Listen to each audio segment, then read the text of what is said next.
Welcome back to the channel, boys and girls, where you can actually get news from somebody who's real and not these BS corporate sellouts that push the most recent agenda that is slid on their desk from their Raytheon, Halliburton supporting ass mother effers. Okay? All right? So, before we get into it, I want you to hit me with a like, a subscribe, and a comment. Okay? At the beginning of every month, I'll be doing a little random drawing, and it will be for $20. I know what you're thinking. It's not that much, man. Well, hey, bro, we're just starting this channel off, all right? So give me a break. God. All right, moving forward, let's hop right into this article here. Okay? So, my boy Warren Buffett over here. Man, I've always looked up to him. You know, one of the first jobs I ever had, actually, I'd probably say the first job I ever had, was selling vacuums. Selling a Kirby, baby. Right? And needless to say, I actually sold 3 of the Kirby's, but they didn't pay me. Warren Buffett, I haven't forgot, man. All right? Just BS. I want my money. I'm just kidding. I know I'm never getting.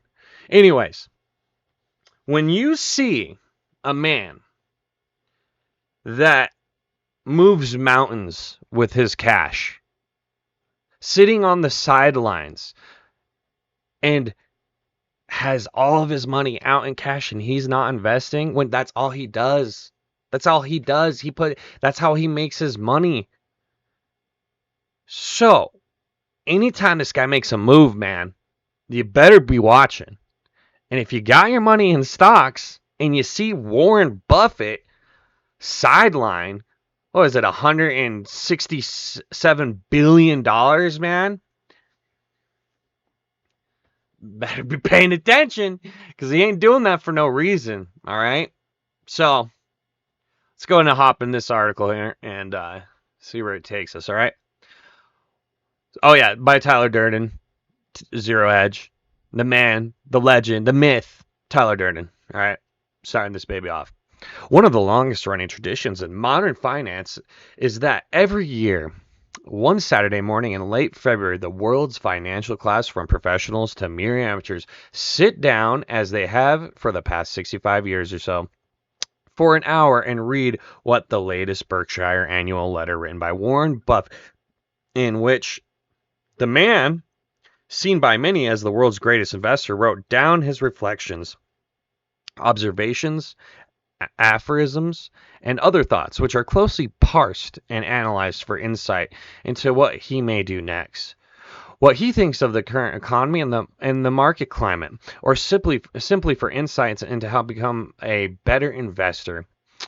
With Buffett's longtime investing partner, Charlie Munger, having recently passed away just shy of his 100th birthday. Man, you would have really thought all that money would have pushed it a little bit longer, huh? I was thinking like 120, but whatever.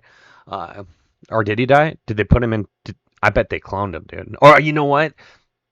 He got uploaded into Musk Daddy's neural transplant data system, so they're bringing him back. Don't you worry about that. Anyways, 100th birthday, and Buffett himself, now 93, every such letter may well be the last, which is why, even though their informational content and signal-to-noise ratio has been severely diluted over the year, they are read just as obsessively as they were when Warren Buffett was in his prime.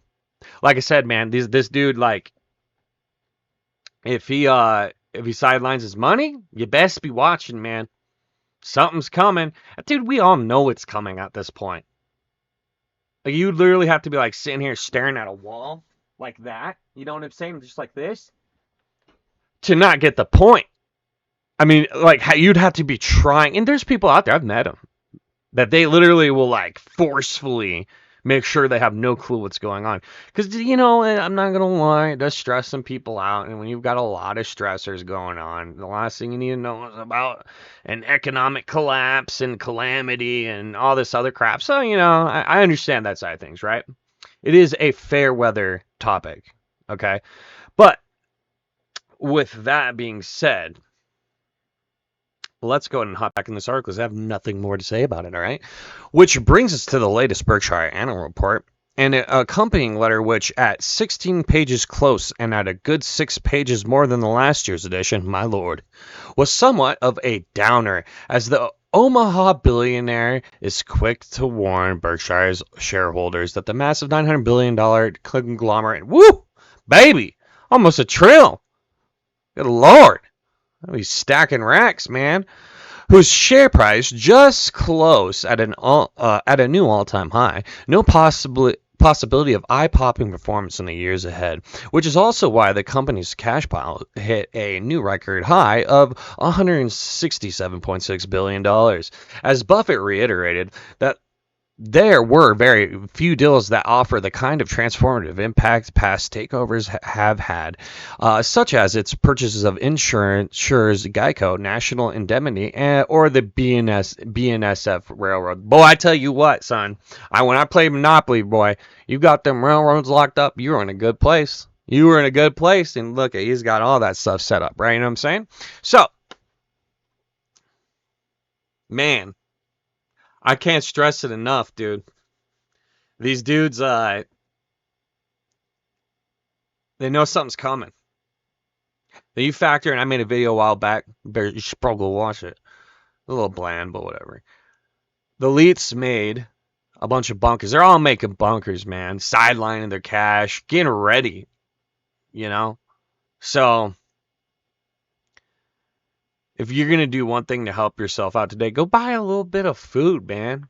You'll eat it either way. Don't buy rice, though, because rice sucks, you know? I got a lot of rice, but it does suck, you know? And if you just got a little bit of cash, throw out something, man, go get you some canned food. You know what I do every single time I go to the store? Every single time I go to the store, I buy at least $50 to $100 of extra stuff I could put on the shelf and not worry about, right? We are pretty bad at cycling our stuff out, so I've got some pretty old cans at this point, right? But from what I've seen, and man, it don't matter how old the cans are, they'll lose some nutrition, but you'll be solid, right? So do yourself a favor today. Either way you're gonna eat it, man, just remember that this is never a waste of money. And at the rate inflation is going up, oh, that's another factor. This dude's got $167 billion sidelined, and inflation is eating away at that stockpile. What does that tell you? If that's what he's doing, taking losses every day from inflation eating it up. The only way to offset inflation right now is to be invested in getting returns. Okay? So, get ready. I know I say it all the time, but that's what this channel is about. I figure the more people I can reach out to, hey, maybe I'll actually save somebody when this all goes down, right? So, appreciate your time. I'd really appreciate if you hit me with a like, subscribe, and a comment. And dude, I may send you $20 for Christ's sake. All right? Catch you next time.